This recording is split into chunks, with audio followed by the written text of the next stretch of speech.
मेरे सभी भाई बहनों को अपने इस भाई की ओर से प्यार भरी राम राम। मेरी कामना है कि बाबा लाल दास आप सबके जीवन में सुख समृद्धि और शांति बनाए।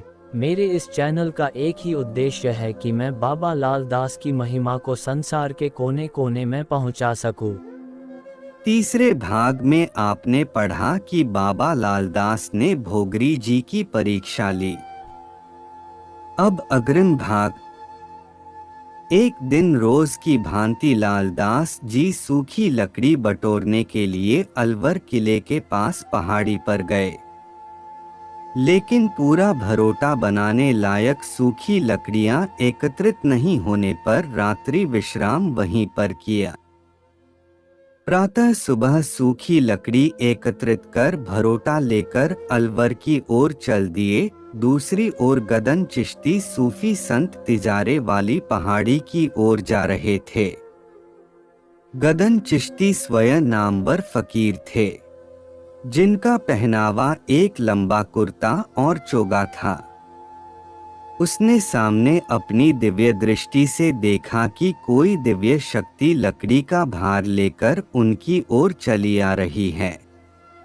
लकड़ी का गट्ठर लालदास जी के सर से 1.25 हाथ ऊपर हवा में चलता था। गदन चिश्ती ने यह जान लिया कि निश्चय ही यह व्यक्ति कोई अनादि शक्ति का आधार पैदागर का असली भक्त होना चाहिए। चिश्ती मन में अनेक विचार, संकल्प, विकल्प लेकर लालदास जी के निकट पहुँचे और संवाद करने लगे।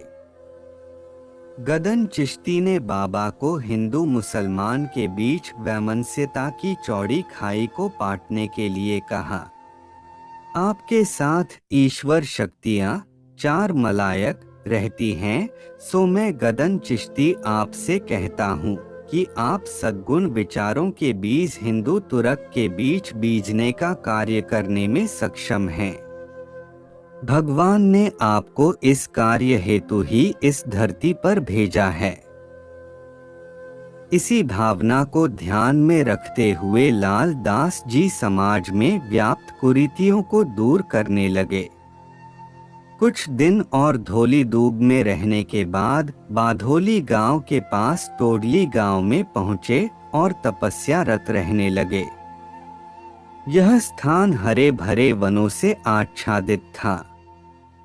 यहाँ पर लालदास जी ने श्रम एवं संतोषमय जीवन के साथ तप व श्रम साधना को जारी रखा।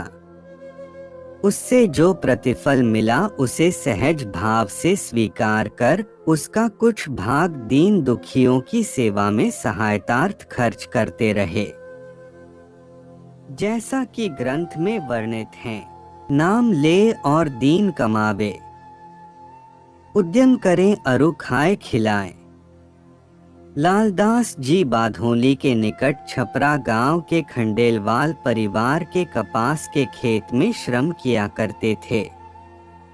एक बार भोगरी जी बैठक से बाधोली जा रही थी कि मार्ग में एक वैश्य महिला को गोद में बालक लिए हुए रोती बिलखती देखा और कारण जानना चाहा। वैश्य महिला ने बच्चे की असाध्य बीमारी का हाल सुनाया और कहा कि हम बच्चे का इलाज वैद्य, सयाने, भोपे इत्यादि से करा चुके हैं, लेकिन बालक लाइलाज होता जा रहा है। बणिक महिला की नम्रता, आतुरता भोगरी जी से देखी नहीं गई। महिला के आंसुओं की धारा से प्रभावित होकर भोगरी जी ने उसे तसल्ली दी और कहा कि तुम्हारे कपास के खेत में काम करने वाले संत स्वभाव पुरुष के चरणों में बालक को लिटा दो। फलत दोनों स्त्री पुरुष पुत्र को गोद में लेकर उस उद्यमरत संत पुरुष के निकट पहुंचे और बालक को उनके चरणों में लिटाकर स्वयं भी संत पुरुष के चरणों में पड़ गए और अपना आर्तनाद निवेदित किया। बाबा ने बालक की स्थिति को देखा और कहा, लालदास के सत की बात, रिजक मौत साहब के हाथ, अर्थात जन्म मरण और दाना पानी ईश्वर के हाथ में है। मेरी क्या बिसात है जो इस महत् कार्य को कर सकूं। तुम हरि सुमरना सहस्त्र नाम का जाप तथा शक्ति अनुसार दान पुण्य करो, ईश्वर आपका भला करेंगे।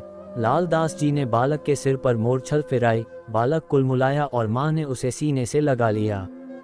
बाबा ने बालक को सुमार्गी वंश वृद्धि का आशीर्वाद दिया। बालक के स्वास्थ्य लाभ प्राप्त करने के बाद ये परिवार बाबा का अनुयायी बन गया और बालक के पिता ठाकुरिया नाम से बाबा के शिष्य के रूप में प्रसिद्ध हुए। बोलो लालदास बाबा की जय। अगले भाग की कहानी के लिए नई वीडियो का इंतजार करें। लालदास महिमा को पूरा सुनने के लिए आप सभी का बहुत बहुत धन्यवाद।